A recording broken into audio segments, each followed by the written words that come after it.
Où est-il, Wout van Aert? Il est en 5e position, et Cavendish a pris ça. Ouais, bien placé avec Tennyson, effectivement.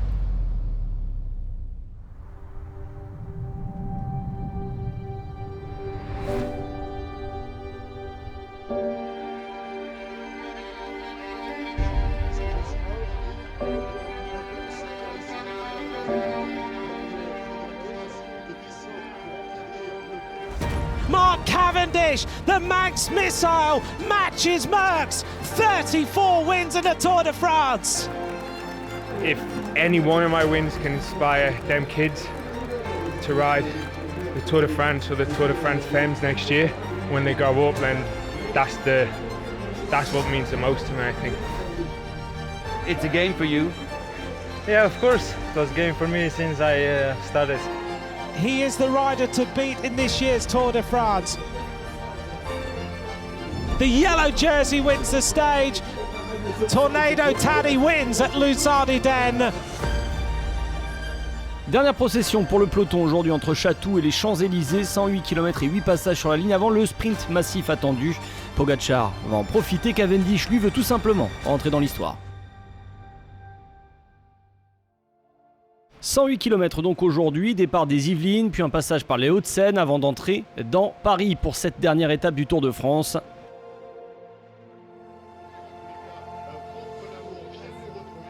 Comme à l'accoutumée, cette étape n'est pas prise par l'enjeu. Au début du tracé, beaucoup de sourires au départ.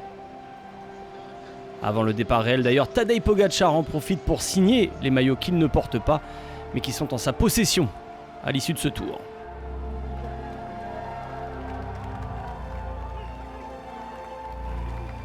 Le peloton remonte les Yvelines, direction Paris, pour quelques photos d'usage.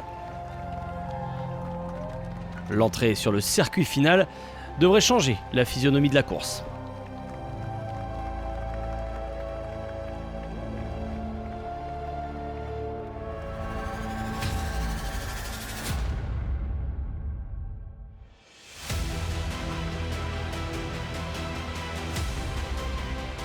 Alors que le peloton est entré dans Paris et après le premier passage sur la ligne d'arrivée, la course va s'accélérer, les premières attaques fusent. Jonas Rutsch, il était à l'attaque, hein. C'était entre Mourinx et Libourne dans cette grande échappée de 20 coureurs.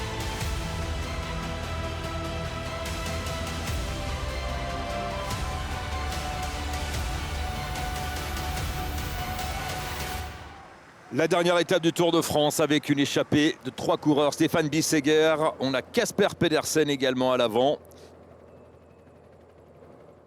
Les hommes de tête filent vers le sprint intermédiaire après le 3e passage sur la ligne.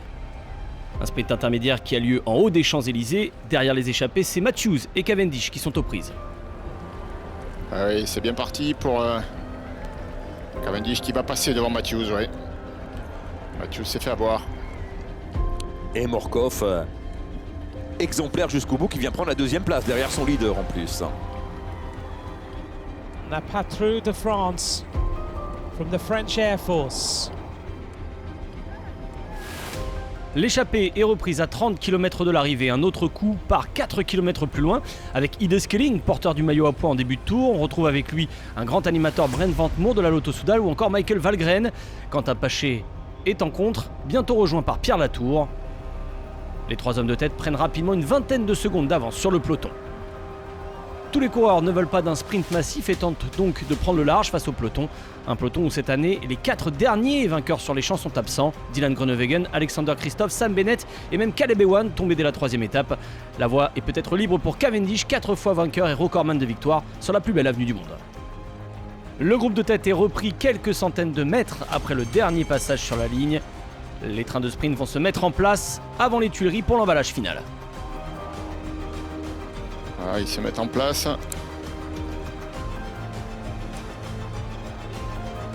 Allez, Ruben Guerrero pour la formation EF qui s'écarte. Et Casper Asgreen aux avant-postes. Attention, ça roule très vite évidemment.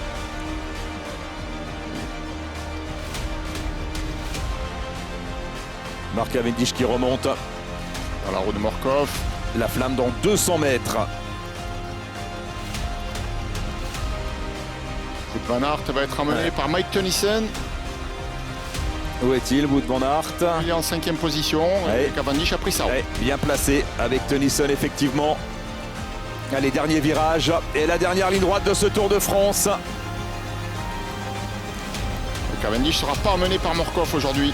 Allez, Marc Cavendish, il n'est pas là, Morkov? Il est pas loin, mais il a loupé la roue. Eh oui, il est là, Michael Morkov, effectivement. Marc Cavendish qui va devoir se débrouiller, alors que Wout van Aert va pouvoir, lui, être emmené parfaitement par Mike Tennyson. Jasper Philipsen est là également.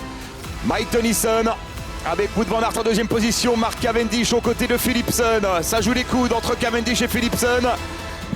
Mike Tennyson et Wout van Aert en puissance, il peut résister. Wout van Aert, il a de la force. Il est parti de loin. Wout van Aert qui est parti de très très loin. Cavendish est enfermé pour l'instant. Cavendish qui produit son effort. Et c'est Wout van Aert qui s'impose. Pas de 35e victoire pour Cavendish, pas de 5e victoire sur les champs pour l'homme de l'île de Man. Wout van Aert s'impose donc sur les Champs-Élysées. Il a remporté 3 étapes sur ce Tour de France, dont celle de Malocène avec le double Ventoux, mais également le contre-la-montre à Saint-Émilion. Wout van Aert empêche Marc Cavendish de battre le record d'Eddy Merckx, le champion de Belgique, sauf donc le cannibale.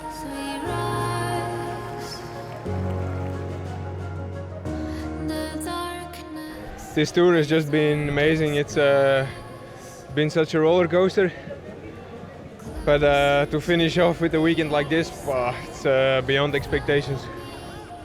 It's definitely not pity that I went for it today, because a victory like this is priceless. Wout van Aert est donc l'un des hommes forts de cette fin de Tour de France, avec ses 2 succès d'étape sur les 2 dernières étapes. Il devance Philipsen et Cavendish sur la ligne dans ce sprint. Marc Cavendish qui remporte 10 ans après un 2e maillot vert. Le dernier grand écart entre 2 victoires sur le maillot vert, c'était Torushoft en 2005 et en 2009. Tadej Pogačar est le maillot à poids de ce Tour de France avec 2 victoires au sommet au col de Portet et à l'Uzardiden. Tadej Pogačar qui remporte également le maillot blanc de meilleur jeune. C'est la première fois qu'un coureur remporte 2 années de suite 3 maillots distinctifs. Il remporte également donc son 2e Tour de France. Tadej Pogačar entre dans l'histoire. No, I'm not gonna cry after last year to the tour here with such a great team, UAE Team Emirates. Yeah, I cannot describe how happy I am to be part of this family. It just, melts my heart. I'm super happy. Thank you everybody. Tadej Pogačar a bien écrasé ce tour avec 5 minutes 20 d'avance sur Jonas Vingegaard. C'est le plus gros écart depuis 2014 et la victoire de Nibali devant Jean-Christophe Perrault. Rendez-vous désormais l'année prochaine au Danemark.